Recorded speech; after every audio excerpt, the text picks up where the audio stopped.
With every passing day, our world is relentlessly marching ahead in pursuit of revolutionary advancements in healthcare. The pity is, these advancements become helpless when patients cannot get blood crucial for their survival. Every country needs regular, voluntary donation for sufficient supply of safe blood for patients. But most parts of the world, even today, face a lack of awareness and shortfall in blood donation. India is one such country, where the gap between demand and supply of blood is a matter of growing concern. While institutions are striving to encourage blood donation through various awareness campaigns and programs, there are also youths like Amit and Keaton of Ahmedabad who have come forward for the cause with their life-saving initiative, Blood Monk. Some time back, my uncle met with severe accident. We had lived together in joint family for years, and I shared a special bond with him since my childhood. It was very painful for me to see him fatally injured and badly in need of blood.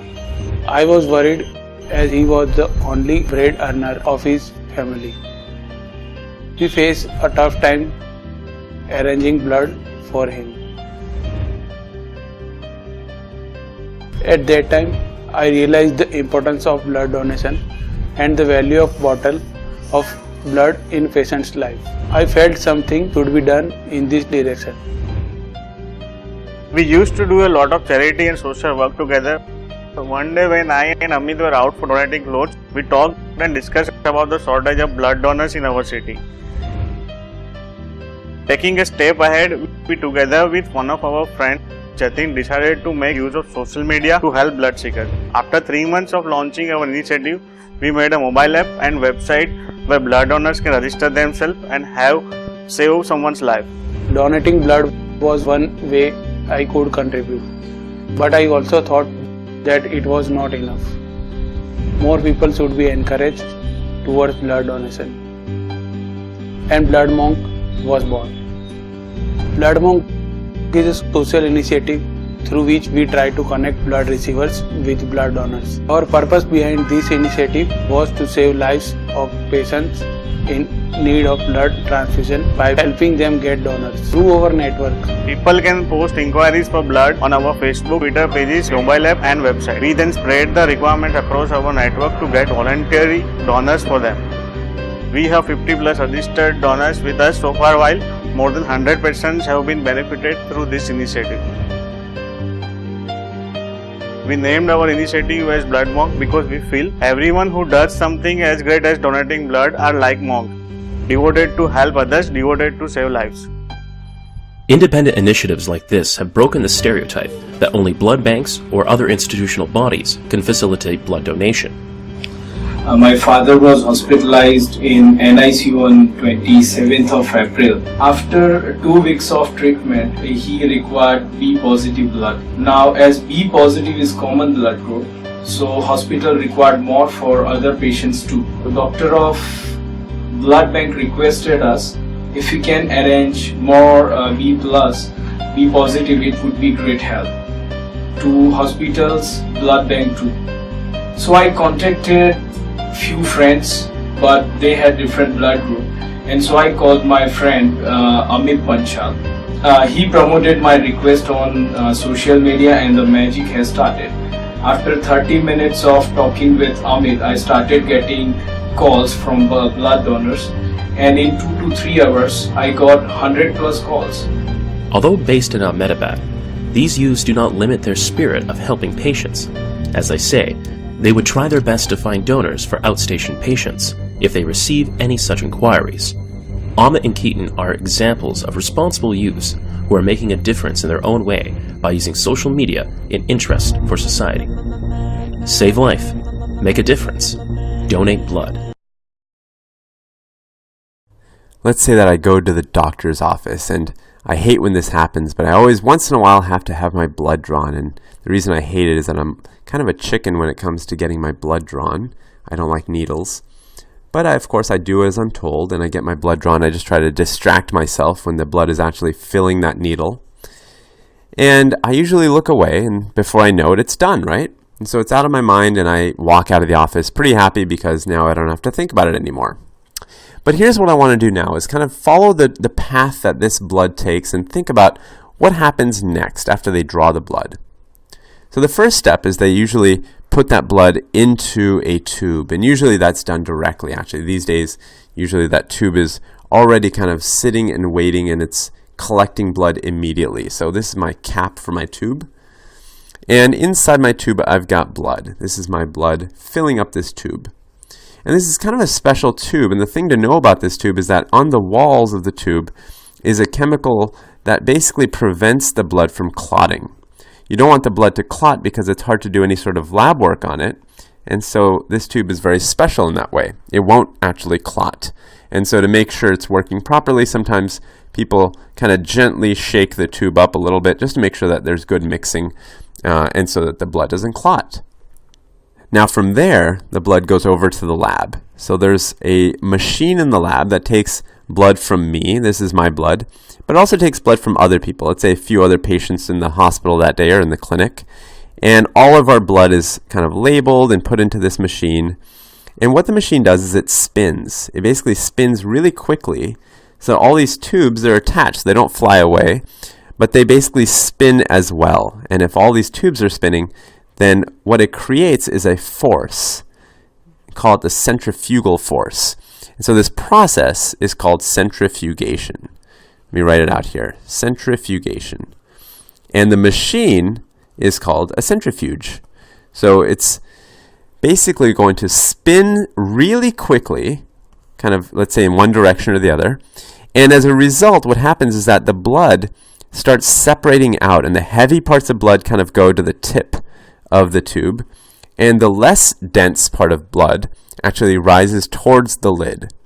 So after you've centrifuged, let's say you've actually gone through this process, and you've centrifuged the blood, now you have the same tube, but I'm going to show you kind of an after picture. So let's say this was before I actually spun the tube, and now I've got an after. This is my after picture. So after I spin the tube, what does it look like? Let me draw the tube, and the biggest kind of key difference here is that instead of having one similar looking kind of homogeneous liquid like we have before, now it actually starts looking really different. You've got 3 different layers. In fact, I'm going to draw all 3 layers for you. So this is the first layer, and this is the most impressive layer. The largest volume of our blood is going to be in this top layer. So remember, this is the least dense, right? It's not very dense, and that's why it stayed near the lid. And it's actually going to make up about 55% of our total volume. And we call it plasma. So if you've ever heard that word plasma, now you know what it means. And so if I was to take a drop of this stuff, let's say I took a little drop of this plasma, and I wanted to take a good hard look at what was in my drop. 90% of plasma is going to be nothing more than water. So that's interesting, right? Because the major part of blood is plasma, and the major part of plasma is water. So now you're seeing why it is that we always say, well, make sure you drink a lot of water, make sure you're hydrated, because a big part of your blood itself is water. In fact, that's true for the rest of your body as well, but I want to stress that it's true for blood as well. So that leaves the rest, right? We've got 90%, we have to get to 100. So 8%, what is 8% of this plasma made up of? It's protein. And let me give you some examples of this protein. So one would be, for example, albumin. And albumin, if you're not familiar with it, it's an important protein in your plasma that keeps the blood from, or the liquid from kind of leaking away out of the blood vessels. Another important protein would be antibody. And this, I'm sure you've heard of, but antibodies are basically involved in your immune system, making sure that you stay nice and healthy and don't get sick with infections. And another part of the protein, or another type of protein to kind of keep in mind would be fibrinogen. Fibrinogen. And this is one important protein involved in clotting. And there are actually many other clotting factors, we call them, as well. So I'm just going to put clotting factors here. So these are proteins, things like albumin, antibody, fibrinogen. These are all proteins. Now we've still got 2% to account for, and this is going to be things like hormones, for example, and that could be something like insulin. We've got electrolytes. That could be something like sodium. And we've got also nutrients. So nutrients, that could be something, for example, like glucose. So these things all make up your plasma. So a lot of the things that we kind of think about, talk about, are all in your plasma, including, vitamins and things like that. So now another layer we have right below the plasma is here in white. And if I was to kind of zoom in on it, it would be a very, very tiny part of blood, less than 1%. And this is actually white blood cells. This layer contains white blood cells and platelets. So these are cellular parts of our blood. And they make up a very tiny bit, but they're a very important part of our blood, of course.